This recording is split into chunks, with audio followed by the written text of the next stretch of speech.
There's something unique and remarkable about entrepreneurial spirits. Since I was a little girl growing up in my family's Italian-American restaurant, I have been intrigued by all of the business owners who would come in and have lunch um, for every day. Um, Anyone from bankers to quarrymen would come in for lunch every day, and I was part of that experience. My parents were third generation owners of the restaurant. It was passed down through my father's family. My great-grandfather actually started it. He bought a gas station in 1928 and over the years turned it into a small Italian-American restaurant with a big mahogany bar with glass blocks underneath and red leather spinning stools around it. And that's where I grew up. My parents met in college, and my mom actually grew up in a soda factory in Norristown, Pennsylvania. So when my father was handed the restaurant, my mother came up to run it with him. So small business has been part of my life from day one. Work was life, life was work, and it just became who I was. So there it is. There's the gas station in 1928, my great-grandfather standing in front of it. And eventually it turned into the restaurant where my parents worked, Green Gables in New Milford, if you're curious. So small business people are just a different breed. They're problem solvers, creative thinkers. They do everything it takes. They're visionaries, they're tenacious, and they never give up. And entrepreneurial spirits, they believe in what they do. And chances are they have a craft that they've spent more time honing than anyone else, on top of being experts at finance, HR, janitorial, construction sometimes. They have to be a jack of all trades. They do whatever it takes. They also know that they have to sacrifice. They have to make many, many sacrifices. But deep down, entrepreneurs, they wouldn't want it any other way. They love the hustle, they love the grind, they love the push, and they love to see what they're made of. Because entrepreneurs have been fortunate enough to see the results of what they're made of time and time again because they're pushed to do that. Entrepreneurs, we also know that there's people out there who just don't get it. There's just people out there who don't understand what it is to be an entrepreneur, and that's okay, because we also know that there are people out there who do get it, and those are our people. And we always come back to wanting to improve the quality of what we're putting out in the world, improve the efficiency by which we do that. We always want to improve our profit margin, and we want to improve our leadership skills. We want to make more money, we want to carve out more time, and we want to reach our goals. And as we move through the life cycle of our business, it's only natural that we continue to learn. We want to learn as fast as we can, as ferociously as we can. We want to learn more so that we can do more, so that we can help more, so that we can serve more, right? And we also know as entrepreneurs that the way we learn best and the way we learn most is from challenges, failures, and experiences. So you guys are all at this conference here today because you want to learn something. You want to learn something new and innovative, right? Well, today, I want to talk about something that's a little bit different. Instead of learning something new, I think it might be pretty innovative to learn something old. And instead of learning something from the outside world, I think it would be pretty innovative to learn something from deep inside ourselves. And if we do this creative, introspective work, I think that that is the epitome of leadership, right? This conference today is about innovative leadership. So each one of us, entrepreneurial spirits, are driven by something. And as a brand designer for more than 20 years, I know that to be absolutely true. I started my design company, Inspired Studio, 11 years ago. And since then, I have worked with so many business owners to really understand their business. I named my company Inspired Studio because I was inspired by what business owners were inspired by. I was lit up by whatever they were lit up by, and it made my creativity shine and helped me create unique brands that were just as unique as the individuals behind the businesses. I'm not a surface level, make it pretty kind of person. If people came to me and asked for a logo, I wouldn't just make it pretty. I wanted to know why. I wanted to know why they started their business. I wanted to know what was beneath their passion. And sometimes they didn't even know, to be honest. I had to dig in and really get curious. I wanted to know what got them out of bed in the morning. I wanted to know what lit them up. I wanted to know that root experience that made them who they are and why they continued to push through even when things got really challenging. And I mean, they all wanted more money, right? Everyone would say, I want to make more money. I want a better business. I want more time, right? I want more freedom. All business owners want that. But there's always something that's deep, deep down that is motivating them to keep going. So sometimes it's positive, sometimes it's negative, that root experience that is driving a person, but it becomes the subconscious motivator behind everything. It's the thing that helps them keep sacrificing no matter what. It's something that's feeding their energy. Even after they burn out, they find a way to rebound. Even after they maybe hit bankruptcy, they find a way to rebuild. There's a reason behind their resiliency, and as a curious brand designer, I was going to find out what it was. So for me, my experience was just growing up in the family restaurant. Work was life, and life was work. We worked side by side, my sisters and I, with my parents and my grandparents, sometimes 7 days a week. My parents talked about work at home, they talked about home at work, and the restaurant really fed our livelihood. Some months were good, and some months weren't. We made a lot of sacrifices. Many events were missed, piano recitals, vacations were cut short, and a need for fierce independence was really born. So when I combined that childhood experience with my love of art and design, it created a very compassionate person who wanted every small business owner to find their version of success so that they wouldn't have to worry about where the next customer was coming from, so that they wouldn't have to stress about money, so that they wouldn't have to sacrifice as much time with their families. And my service with a smile mentality really came in handy when I started my business. I poured everything I had into my clients. And I actually was able to quadruple my salary within only a couple years of starting my business. I was able to work from home, create a very flexible schedule. I had 2 kids in 2 years without missing a beat. We went on family vacations. I created a business that was able to be flexible, that was able to give me the financial freedom that I wanted, to give me the life that I wanted. And I was really fortunate. Until the inevitable happened. I hit burnout, just like everybody else. And when I hit burnout, I hired an employee. And then after I hired my first employee, that's when the stress came. That's when the fear came, the crippling fear. Can I really make this work? I got into a scarcity mindset. My business stagnated.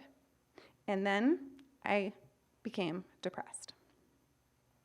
So there I was. It was like 4 years into my business. I had had 2 kids in 2 years, and it was after my second child was born. And they were at daycare.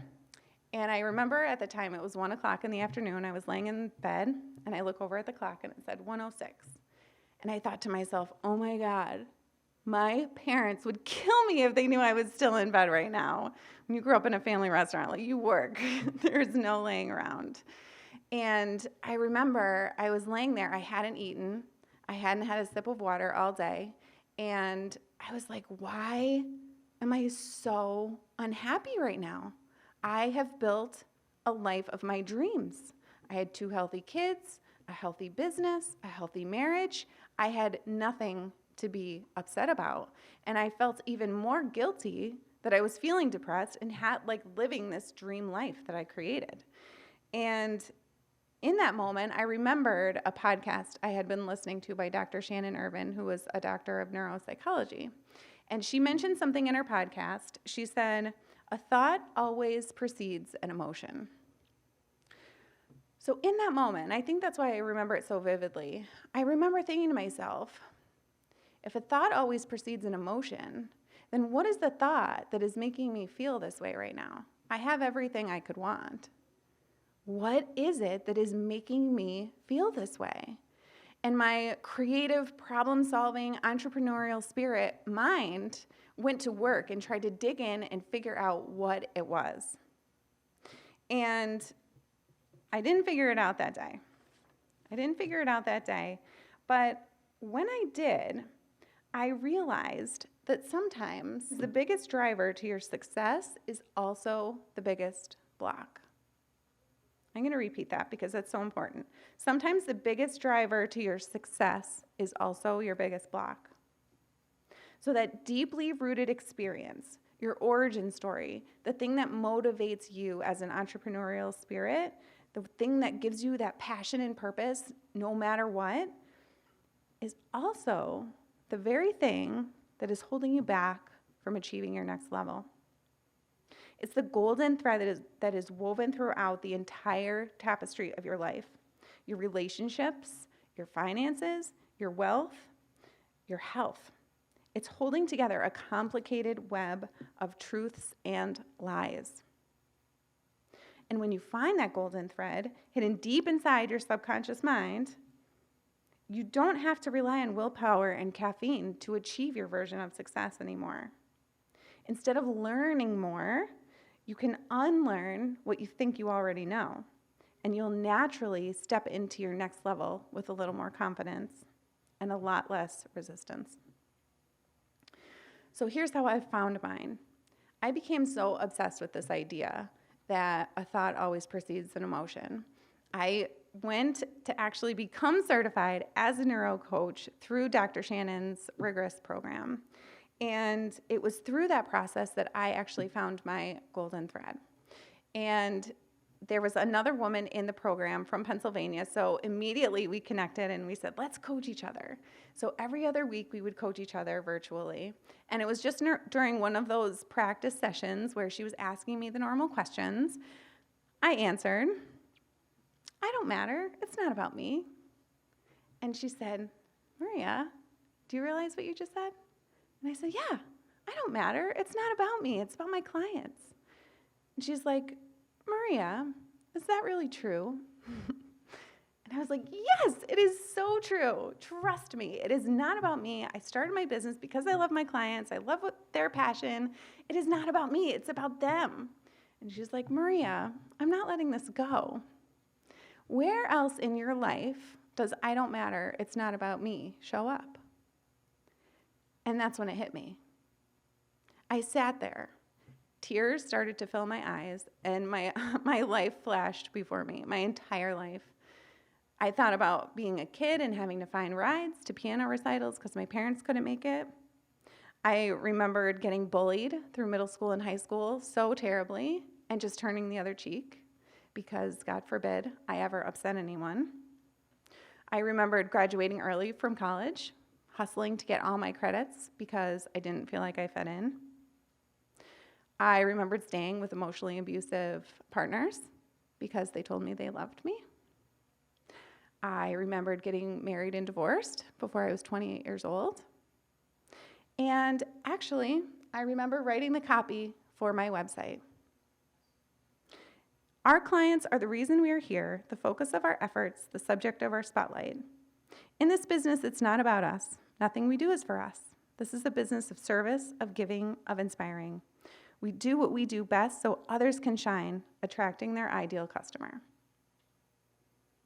I wore, I don't matter, it's not about me, as a badge of honor. And there is goodness in it. There is greatness in it. It did motivate me to become an excellent designer and to create things for other business owners and to help other business owners. But it also became a barrier over my heart, and it blocked the growth that I truly wanted for myself. I wore it as a badge of honor. I used it as something that said, I'm selfless, I'm independent, I'm empathetic, I get people. I'm a hard worker. People can rely on me. I have integrity, right?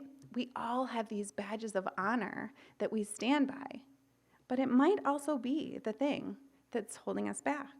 So that's when I found my golden thread. I could see how tightly woven it was into every area of my life, but I could also see that the grip it had when I was trying to grow. We all have so many threads, many thoughts and beliefs about life, about money, health, relationships, about ourselves, about our purpose.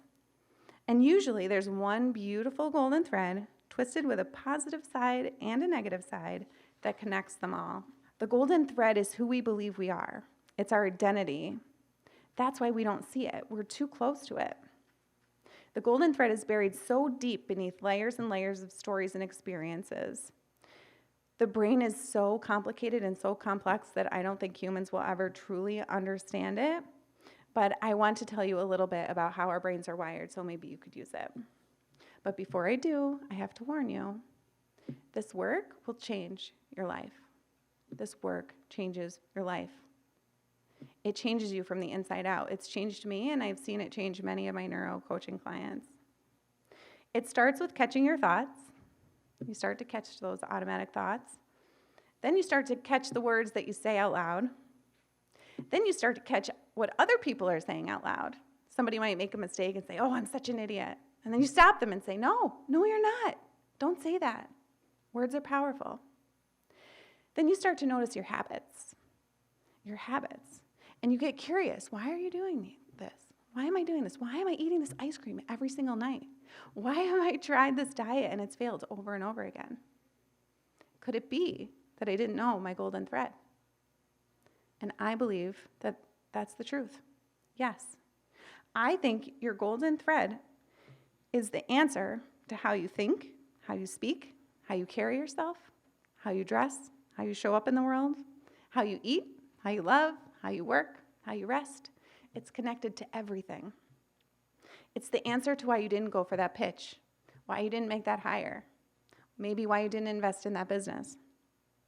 It's the reason you've got it all, and it still doesn't feel like enough. It's the reason you're successful on paper, but not in your heart. And it's the reason for failed relationships and failed diets. If you don't find your golden thread, the good news is not much is going to change. Not much is going to change. Our brains are wired to keep things familiar. Safety to your brain is familiarity. Our brain wants predictability. But as entrepreneurial spirits, we want change, don't we? We thrive on change. We want change. We want change for our community. We want change in our industry. We want to see change in our personal lives. We push for change. We do what lights us up because we want change. But our brain doesn't want that. 95 to 97% of our thoughts are in our subconscious mind. They're automated. 60,000 thoughts a day are what we think, and 95 to 97% of them are automated. So when we want to change, our subconscious mind is fighting against us. So thoughts and emotions repeated over time become beliefs. And beliefs are stored in our subconscious mind. So if silent thoughts are creating our emotions without our permission and getting hardwired into our brain, they're building and creating our beliefs and personal identity. And that's the thing that's influencing all of our decision making. So your decisions influence your actions. Actions taken over time create habits, and habits influence your results. So layer by layer, deeper and deeper, we can dig backwards from results to our actions, decisions, beliefs, emotions, and thoughts to uncover the threads of stories that we think are true about money, relationships, love, business, and ourselves. We usually find that there's one shiny golden thread that's woven throughout all of them. The one that has sparked your motivation to do what you're doing, which is the same one that's got you tied up in knots every time you try to make a change. Our desires are like having one foot on the gas, and our subconscious mind and our hardwired beliefs are like having one foot on the brake. The golden thread is responsible for both. You might be wearing it as a badge of honor. It might be something you're often complimented for. It might be a terrible childhood experience, which inspired you to make a promise that you'll never break. It may even be a feeling that you had that you never ever want to feel again. But here's the good news. You are not your golden thread. You are the weaver of the tapestry of your life. You're the creator of the fabric of your life. You're the thinker of your thoughts. And you have the power to find your golden thread, to analyze it, look at the pros and cons, see what's no longer serving you, and change your beliefs. You have the power to reprogram new habits, new thoughts. You can change the way you perceive the world around you, and you can change the way you move inside of the world around you, which will change your being. So whatever the golden thread is for you, finding it, that's innovative. And being courageous enough to look at it, learn from it, and rewire anything that is no longer serving you, that is the epitome of leadership. Your dreams, your desires, your passions, your purpose are worth finding your golden thread so that you can weave it into a most fabulous and fulfilling life that inspires others to do the same. So when you're defining the golden thread, do you help people turn this into a statement? Like, how do you help people identify that, and what is it, and how do they act on it? Yeah, so it's different for everybody. But yeah, that's why I became a neurocoach, is to help people dig through layers of their subconscious to find that golden thread. And sometimes it's right there in front of you. You just can't see it. So working with a coach or someone else, a friend, a therapist, can help you find it. But then there's a process for rewiring it, because you want to refute it. You want to really look at it and understand where it came from, look at the positives, look at the negatives, and you get to decide in that moment. You get to make decisions as an adult. A lot of times our golden thread came when we were, in our adolescence, and it's been on our journey, and it gets strengthened as we get older. So now as an adult, in the life we have now, in the business we have now, in the mindset we have now, we can decide what we want, create a new one, and then through repetition, we can rewire our brains.